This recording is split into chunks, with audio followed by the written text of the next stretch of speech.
Makina Zara Hidayat, kelas 4A SD Negeri Rahayu 6, Kecamatan Margasi, Kabupaten Bandung. Kali ini saya akan mereview buku cerita dengan metode YChat yang berjudul Limbah Pembawa Masalah, dikarang oleh W.S. Ibrahim, diterbitkan oleh PT Grata Utama Surabaya. Tebal bukunya 100. Metode YChat dibagi menjadi 3, yaitu terlihat, terdengar, dan hikmah. Terlihat, Prayuda sebelum keluar rumah, ia selalu mencium tangan ibunya dan meminta doa restu. Setelah itu, Prayuda menyimpan peralatan kotor di dalam boboko. Boboko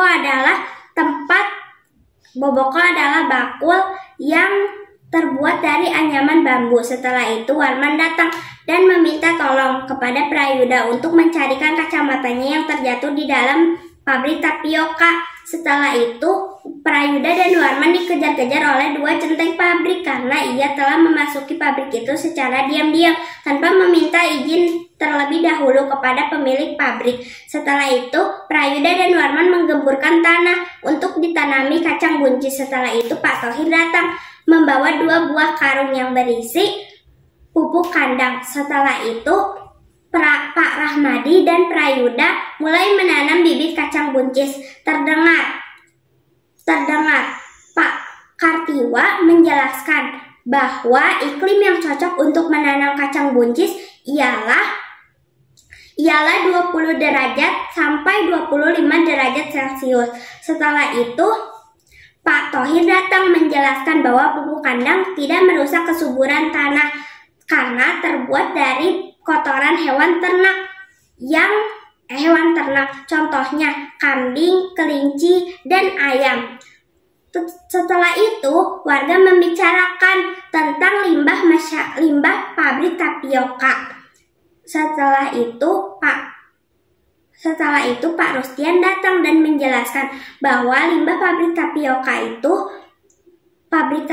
itu dibagi menjadi 2, yaitu cair dan padat. Limbah cair pabrik tapioka itu berupa bekas pencucian dan endapan tepung tapioka. Dan limbah padat pabrik tapioka itu berupa ampas ketela dan potongan kulit. Setelah itu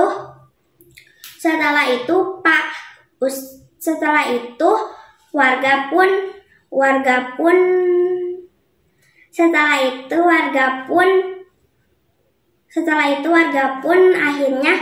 akhirnya tahu bahwa yang mencemari sawah dan kolam ikan milik warga itu bukanlah pabrik tapioka milik Pak Rustian. Setelah itu Pak Ustadz datang dan mengatakan bahwa janganlah kamu memasuki rumah yang bukan milikmu tanpa izin pemiliknya. Setelah itu kita ambil intinya.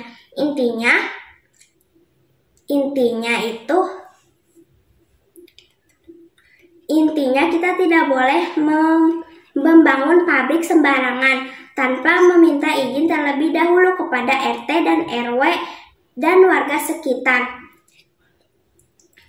Hikmahnya dibagi menjadi 2, yaitu yang pertama, hikmahnya kita tidak boleh memasuki pekarangan orang lain sembarangan. Yang kedua, hikmahnya kita tidak boleh menuduh orang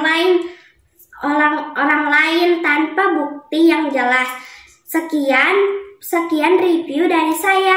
Review buku cerita dari saya. Wassalamualaikum warahmatullahi wabarakatuh.